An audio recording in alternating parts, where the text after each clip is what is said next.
Magandang hapon po. Nasawi ang pasahero ng isang tricycle na nabagsakan ng isang natumbang poste sa Antipolo City. Sugatan naman ang driver nito. Kaninang umaga pa napansin ng ilang residente ang poste na nakatagilid at may bitak pa. Mula sa Antipolo nakatutok live si Jamie Santos. Jamie.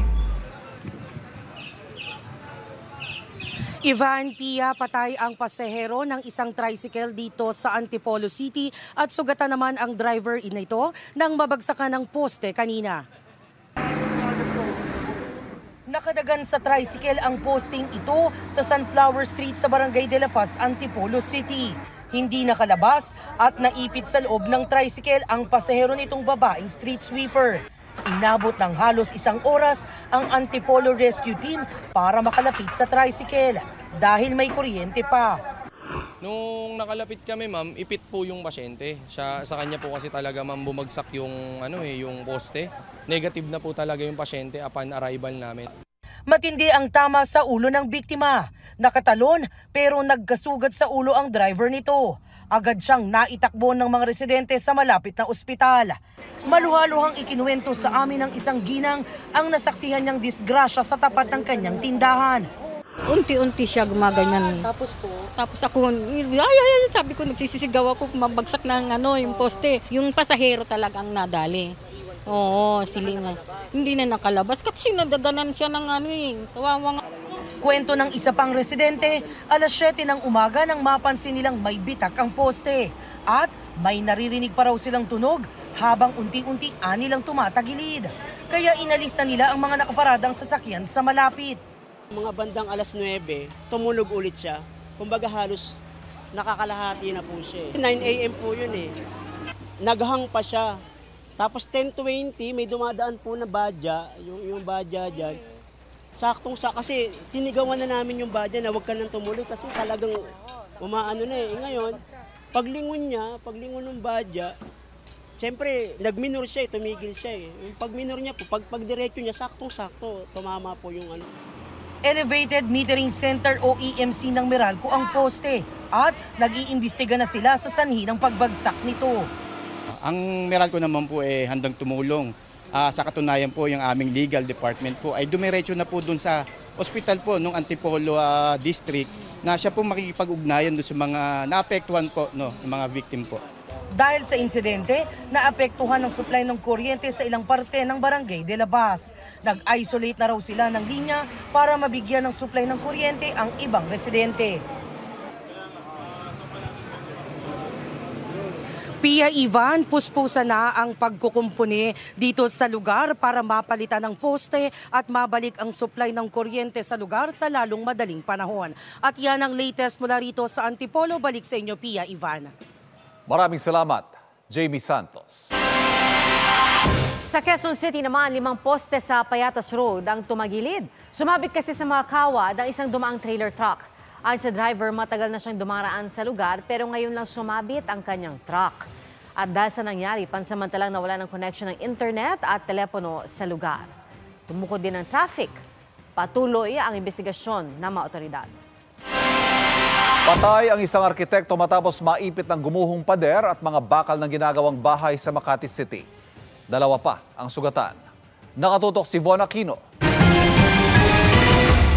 Walang malay at duguan ng isang architect ng tanggalin ng mga rescuer ang bumagsak sa kanyang pader sa ginagawang bahay sa Makati City pasado alas 5 kahapon. Ayon sa barangay bukod sa pader, nabagsakan din siya ng mga bakal ng scaffolding sa construction site. Paglabas ko ng gate, biglang meron ako narinig nagsisigawan, may sumabog daw, sumabog. Napatakbo ako roon. Malaking batong sang ganyan, bumagsak. Yun, inangat na yun, nandun siya, basag yung mukha niya. Pumanaw sa ospital ang architect. Ang construction worker na si Gilbert Formaran may sugat sa batok pero hindi nagpadala sa ospital ayon sa barangay. Nagtutupi raw siya ng bakal nang mangyari ang insidente. Ako, nag-i-anilyo ako dyan. Hindi, saan ka tinamaan? Ito mamasahin. Ang kasamahan ni Gilbert nasa ospital pa rin matapos tamaan ng pader sa likod. Heto yung debris ng bumagsak na pader kung saan naipit yung nasawing architect. Ayon sa pamunuan ng Barangay Olympia, December 2023 nang masunog yung bahay na nakatayo rito. Ayon sa barangay, plano i-reconstruct ang nasunog na bahay kaya kumuha ito sa kanila ng demolition permit. Nag-start na sila ng hukay. May hukay na sila dun. Pundasyon. Kailan po sila nag-start ng construction daw? Yung mga siguro nasa 2 weeks na. Kasi hindi naman sila pwede pa talaga mag-construct kasi naantay yung permit, building permit. Humingi sa amin yan, demolition. Ginigiba nila yung mga nasunog dati. Napansin din daw ng barangay na hindi nakasuot ng safety gear ang 6 na nagtatrabaho sa construction site nang mangyari ang insidente. Nakausap na raw ng barangay kapitan sa telepono ang may-ari ng bahay. Sabi niya out of town, pero pupunta raw siya, uwi raw siya, sabi niya. Yung may-ari ng bahay, kaibigan niya yung architect engineer na yun. Tingnan natin kung sinong sa investigation at sinong mananagot kasi may namatay sa site. Nakipag-coordinate pa rin kami sa barangay kung sino talaga ang may-ari at sino yung construction firm na may hawak ng demolition. Pinuntahan namin ang pinangyarihan ng insidente pero wala pa rin doon ang may-ari. Para sa GMA Integrated News, Von Aquino, nakatutok, 24 oras. Bago ang deadline ng PUV consolidation sa April 30, may panibagong transport strike sa darating na Lunes. Aabot po yan sa May 1 Labor Day kung kailan makikiprotesta rin ang ilang grupo na manggagawa. Nakatutok si Jonathan Andal. 3 araw na magtitigil pasada ang grupong Piston simula sa Lunes. Target daw nilang maparalisa ang pampublikong transportasyon, lalo na sa mga ruta sa Metro Manila para iparating sa gobyerno ang kanilang hinaing. Inaasahan nilang lalahok ang 250,000 miyembro sa buong bansa. Pagigitnaan ng tigil pasada ang final deadline ng LTFRB para sa PUV consolidation sa April 30 kung kailan dapat bumitaw sa kanilang prangkisa ang mga individual na operator at sumali sa mga kooperatiba o korporasyon. Kung hindi, hindi na sila makakapasada sa dati nilang ruta at ituturing na silang kolorum simula May 1. Ang uno ay sabi nila paghuhulihin na raw yung mga jeep. Kahit pa matapos ang deadline, hindi titigil sa pamamasada ang mga driver at operator. 4 po yung unit ko, tapos ipipace out lang po ng ganon-ganon ng gobyerno natin. Masakit po sa loob namin. Diyan na po kami kumukuha ng pang-araw-araw namin sa aming pamilya. Ang grupong Manibela na kasama sa tigil pasada noong April 15, makikipagdialogo pa raw sa Piston. Ang napag-usapan po kasi namin 30 and 1. Yung April 30 po na strike and then ang May 1 po kasi ito po yung sasama kami doon sa sa protest and caravan po ng mga multi-sectors. Sasama raw sa protesta ng mga tsuper ang grupo ng mga manggagawa. Sabi nila hindi daw tataas yung pamasahe. Isang malaking kasinungalingan. 2.8 ang halaga ng jeep. Paano mo babayaran? Simple. Tataas mo yung pamasahe. Sinubukan namin kunan ng panig ang LTFRB pero hindi pa sila sumasagot sa aming mensahe. Ang DOTR nauna nang sinabing wala nang extension ng deadline sa mga jeepney. Sa huling araw ng tigil pasada sa Mayo 1 o Labor Day, magsasanib puwersa sa anilay malawakang kilos protesta ang mga manggagawa, tsuper at iba pang sektor. Nakahanda naman raw ang Quezon City Police District. Para sa GMA Integrated News, Jonathan Andal, nakatutok, 24 oras. Nag-anunsyo na ang University of Santo Tomas na wala muna silang face-to-face classes dahil sa magaganap na transport strike.